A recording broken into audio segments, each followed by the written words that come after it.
Your income has a ceiling, and it's not your strategy that set it. Have you ever noticed that no matter how hard you hustle, your bank account keeps settling around the same number? You get a raise, and suddenly there is an unexpected expense. You have a killer month, and you find yourself spending on things you don't even want.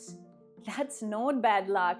That's your nervous system doing exactly what it was designed to do: keep you safe. Here's what I eventually figured out: your income doesn't reflect your effort, it reflects what your body feels safe holding. And until you do the internal work first, no strategy, no side hustle, no pay rise is going to move that ceiling. So today, I'm going to show you exactly what that internal work looks like so your body stops quietly hitting the brakes on everything you're trying to build. Let's talk about something called your financial set point. Think of it like the thermostat in your house. You set it to a specific temperature, and if the room gets too hot, the AC kicks on, and if it gets too cold, the heat turns on. The system's one and only job is to keep things at the exact same temperature. Well, your nervous system has a similar thermostat for money. This financial set point is the amount of income and wealth your body has been subconsciously programmed to see as safe. And if you start earning way more than that, well, your nervous system flags it as a problem, a threat, and it will unconsciously trigger behaviors to drag you back down to that familiar safe number. This is where self-sabotage comes from. The sudden procrastination, the inexplicable burnout, the impulse buys, or picking a fight with your best client. These aren't character flaws. They are biological responses to a perceived danger. So where does this thermostat setting even come from?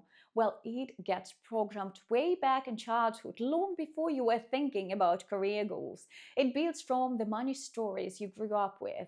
Did you hear money doesn't grow on trees on a loop? Did you learn that rich people are greedy? Did you watch your parents stress and fight over bills? Well, those experiences and emotions get wired deep into your nervous system, creating a powerful association. Money equals stress, danger, or conflict. So, even if you consciously want more, that subconscious programming is running the show about 95% of the time, trying to protect you from what it learned was dangerous. Your brain's primary job isn't to make you rich, it's to keep you alive. And to your brain, alive means familiar.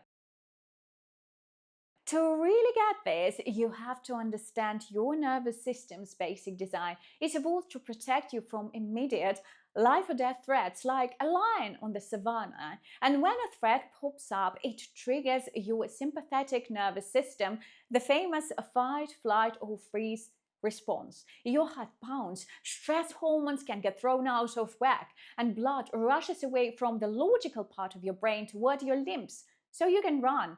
This system is brilliant for short-term survival. The problem though, in our modern world, the lions are gone, but your nervous system can treat a scary email, a tax deadline, or even the idea of a massive income jump with that same primal alarm. In fact, when financial stress sends our emotions into a spiral, it can disrupt the healthy rhythm of stress hormones like cortisol. The science shows this link is complex. Some studies even find that people in chronically stressful situations can have a blunted cortisol response.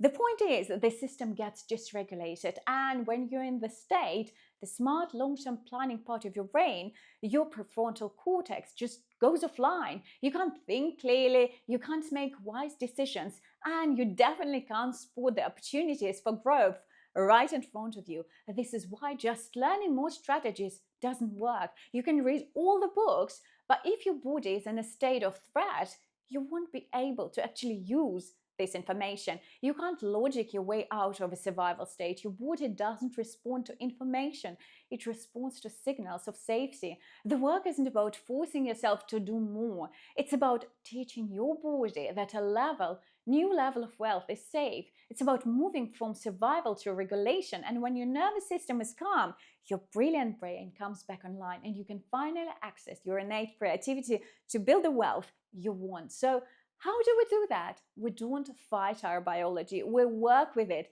And here are the 5 shifts I would make. First, the first and honestly the most important shift is to learn to regulate your nervous system before you engage with your money. Never ever make a financial decision when you're stressed. When you feel that knot in your stomach about your finances, that's your signal. Your sympathetic nervous system is activated, and the most powerful tool you have to shift this state is to breathe. Slow, deep breathing is a direct memo to your brain and body that you are safe in this moment. It helps activate your parasympathetic nervous system, the rest and digest state, allowing you to think clearly. And here is a simple practice. Do this before you open your banking app, before a sales call, or anytime you feel that money anxiety creeping in. Sit down, plant your feet on the floor, and feel the ground beneath you. Close your eyes, place one hand on your heart and one on your belly, and inhale slowly through your nose for a count of 4, feeling your belly expand. Hold for 7 and then exhale slowly through your mouth for a count of 8, making a soft whoosh sound. Do this at least 3 times and notice the shifts. Maybe your shoulders drop, maybe your jaw unclenches. This simple act tells your nervous system that right here, right now, you're okay. And from this place of calm, you can make decisions from empowerment, not panic. Next, unlink your worth from your work. So many of us are stuck in the hustle trap, believing our value is tied directly to how hard we work.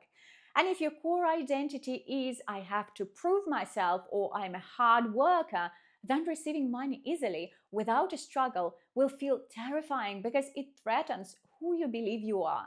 Your nervous system will go, wait, this is too easy, and unconsciously create more stress to justify the income, leading to that relentless cycle of burnout.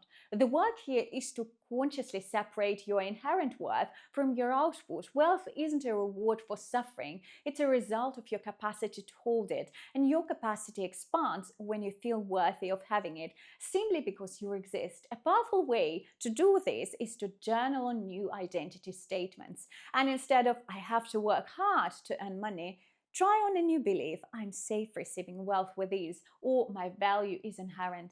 Now your brain might laugh in your face and say something, yeah right, that's not true. And that's okay, it's normal. The key is repetition. By consistently introducing this new idea, especially when you're in that calm, regulated state, you start carving new neural pathways. You're using your brain's own neuroplasticity to teach it that a new identity is possible, one where you're worthy of abundance without having to struggle for it. Next, reprogram your brain's filter. Your brain is a fascinating network of neurons called the reticular activating system, or RAS. The easiest way to think of RAS is as the bouncer of your subconscious mind. It filters the billions of bits of data flying at you and only lets in what it thinks is important based on your current focus and beliefs. It's why when you decide you want a red car, you suddenly see red cars everywhere. They were always there, but your brain just wasn't told to look for them. The exact same thing is true for money.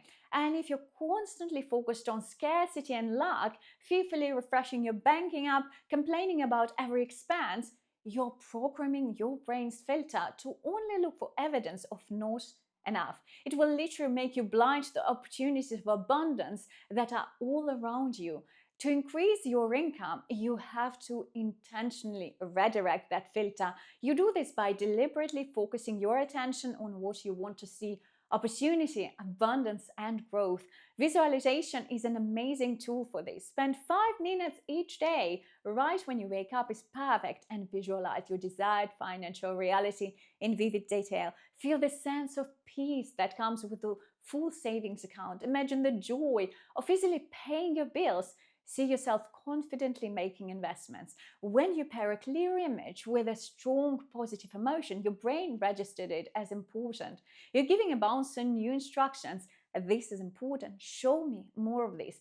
And your brain will start pointing out the opportunities that were there all along.